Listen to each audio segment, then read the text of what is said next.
I truly do believe trauma, um, and these trials that we've gone through, I truly believe it's probably the reason why you've had the success that you've had. I also think it's the reason that's holding you back as well.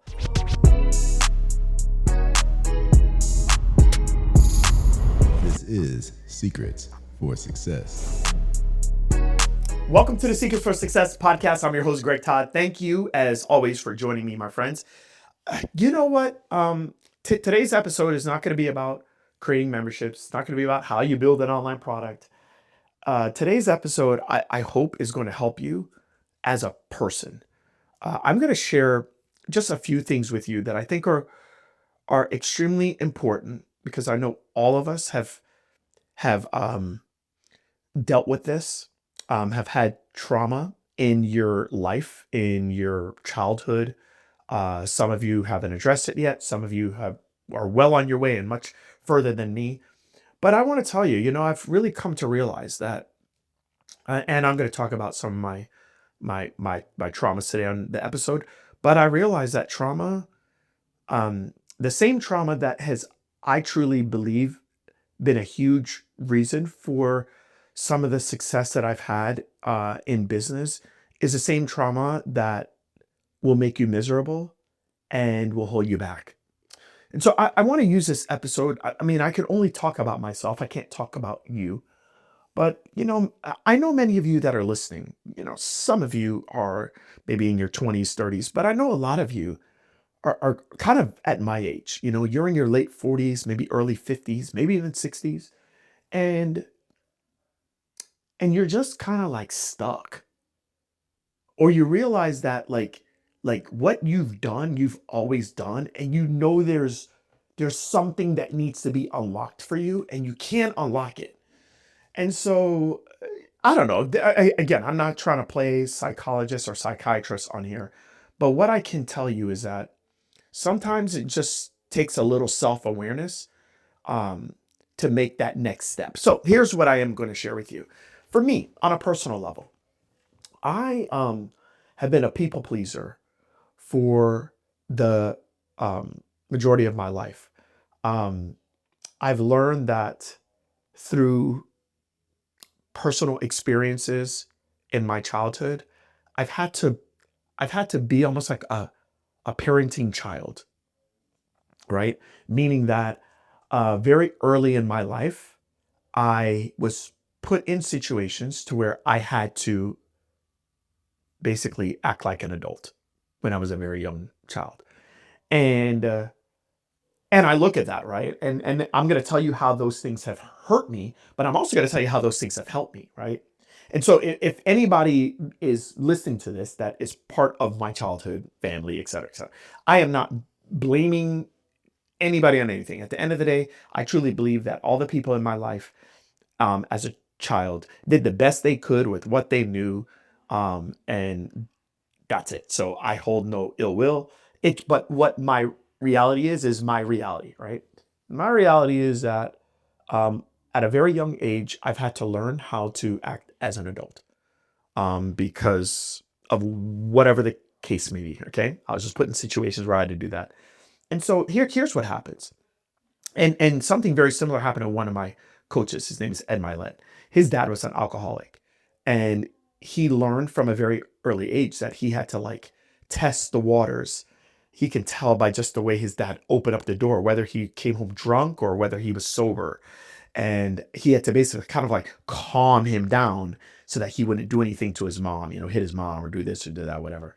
And so my situation is not totally the same, but there's some similarities, right? And what I've come to realize is that throughout my life, I have so how has it played um, a bad role in my life? It's played a bad role in my life because I tend to want to be the fixer of everything. I think it's the reason why, you know, like uh, like instead of just letting things play out, it's like I want to fix everything. I want a solution to be for everything, and I put so much additional stress on myself by trying to make sure that everybody is good except for me. Um, and so that's, I guess, the bad. And sometimes what that can do is that can draw people that I feel like I can fix. Like I can fix your situation. I can fix this. Right. And so what's the good it's created? I mean, the good it's created is that it's allowed me to be a coach. It's allowed me to take ownership of a lot of people's problems. And I think it's allowed me, I mean, shoot, I've helped a lot of people. But and so that's good. But with every trauma, there's good and there's bad. There's good and there's bad. The bad is that sometimes I think I could fix everything. Um, Sometimes you feel as though unless I'm doing something to help you, I'm of no value to you. Like I don't personally have any value.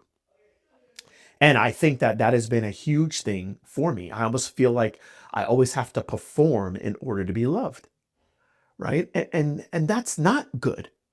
That means that like I can never rest. I can never just be. I never allow myself to just, hey, I'm Greg. I'm not GT. I'm not like I'm Greg. Like, do you love Greg? Do you care for Greg? Not Greg that can help you make more money or help you not trade time for money or not do this or not do, like just Greg, just Greg.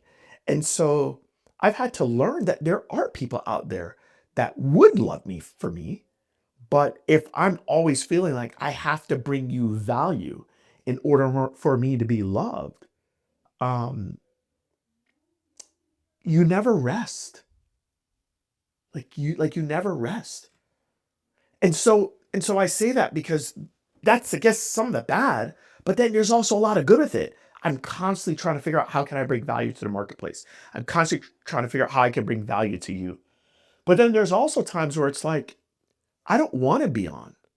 Like I don't want to be the person that's in a room and you know I have to make sure everybody's good. How about me? You know what I mean? And so a lot of things that should seem fun or feel like work for me, especially when it has to do with people. So, anyways, I say that because I'm 48 years old. And through some massive life changes, I am just realizing a lot of these things about myself today. And I didn't know those things. But um, I'm really trying to truly analyze those things out so that it makes me better for the remainder of my time here on earth. And so maybe I use this episode as a psychology session. I don't know. But, a therapy session. I don't know. But I wanted to share that with you all because maybe there are things that you're dealing with.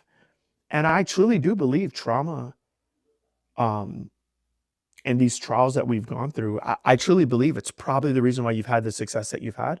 I also think it's the reason that's holding you back as well. And so it's a balance, but I was just thinking about it for me. And I hope maybe from this episode, you start thinking about it for yourself on like, what does that look like? How is that playing? Is that playing in a negative way? How is that playing in a positive way? And probably there's an answer for all of it. So maybe you can start to think of that. You don't have to share it with me if you don't want to. If you do, you can text me at 813-534-6453, but you don't have to. I just want to see you guys do well. Maybe that's a fixer of me. I don't know. But I really do. And I really do find joy in seeing you all figure things out, just like how I'm figuring things out. And I just feel like it's so fascinating because no matter how old we get or how much success we've had, we're still trying to just figure things out. So anyways, I hope this episode helps you. I hope it serves you. I hope you can turn your trauma into tribulation, or your trauma, maybe I should say, not just into tribulations, but maybe turn your trauma into triumph. But understand the tribulations that have happened because of your trauma. But then, hey, what does your trauma bring you that has now turned into triumph? There's probably answers to both, but just to be aware of it. So anyways, I hope that helps you. I hope that serves you. I love you guys. Till next time.